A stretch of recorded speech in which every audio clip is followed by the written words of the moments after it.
Aesop's Fables, The Peacock. Before we begin reading Aesop's fable, The Peacock, let's review our vocabulary.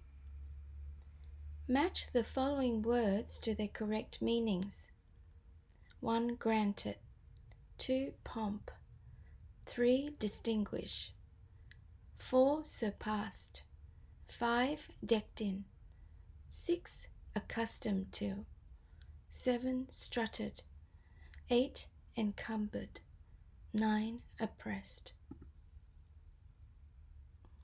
So for example, number 5, decked in, it means to be decorated, adorned brightly and festively. Please look at the remaining 8 words and match them to their correct meanings. We'll check your answers on the next page.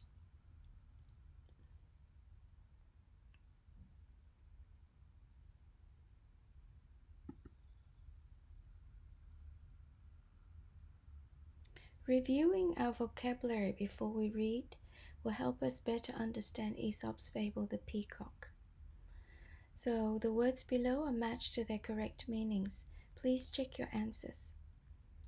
Number 1, granted, means gave. Grant means to give. So granted is the past tense, gave. 2, pomp. It means pretentious display to impress others. Vanity. 3. Distinguish, to differentiate, to make different. 4. Surpassed, to be better than, to exceed, to be greater than. 5. Decked in, to be decorated, adorned brightly, festively. 6. Accustomed to be familiar with, experienced in. 7. Strutted, walked arrogantly, paraded around. 8. Encumbered, to be weighed down, burdened, restricted from moving freely. 9. Oppressed, unfairly mistreated, persecuted.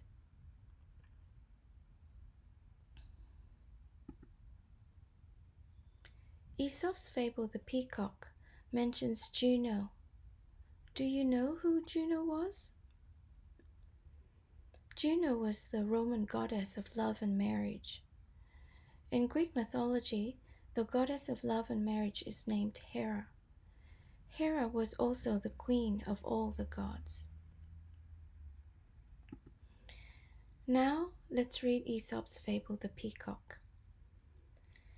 The peacock, they say, did not at first have the beautiful feathers in which he now takes so much pride.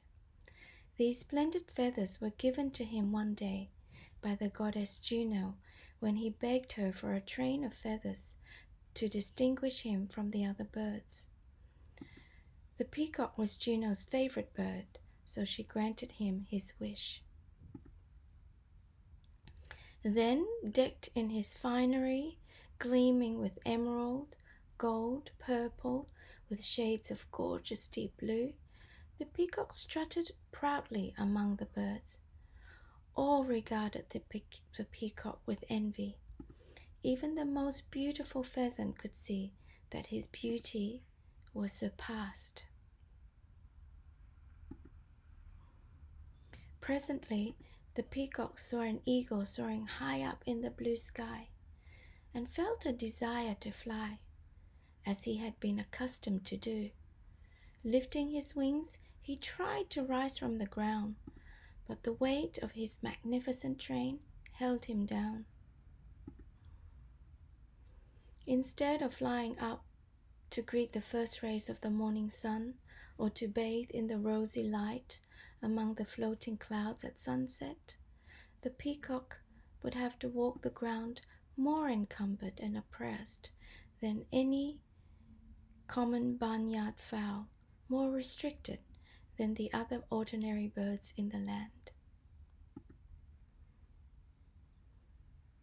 What are the lessons we can learn through this story, do you think? What is the moral of Aesop's fable, The Peacock? Please take a quiet moment and think to yourself, what may be the moral of this fable?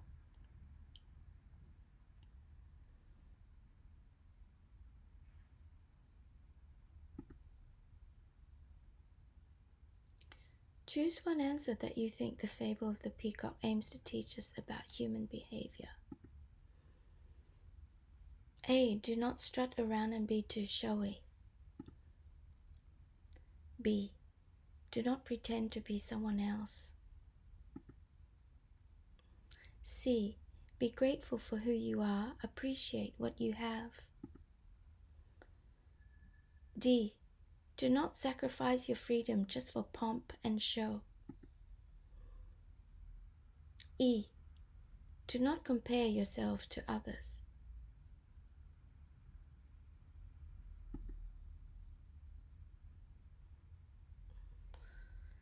What lesson about human behavior does this tale aim to teach us?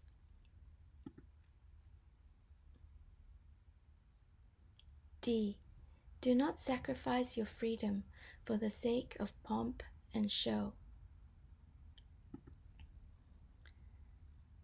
What does this mean? It means that we should not be vain and relinquish the good talents and qualities we already have just to look flashy and fancy. The peacock could once fly, although he had only plain feathers. Instead, he wanted extravagant feathers so as to look better than the other birds. But his heavy, elaborate feathers came to weigh him down, so that he could no longer enjoy flying high in the sky, like most other birds still can.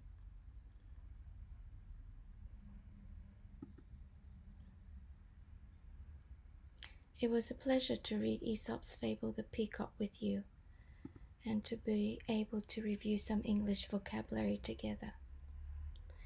We look forward to reading more fables with you soon.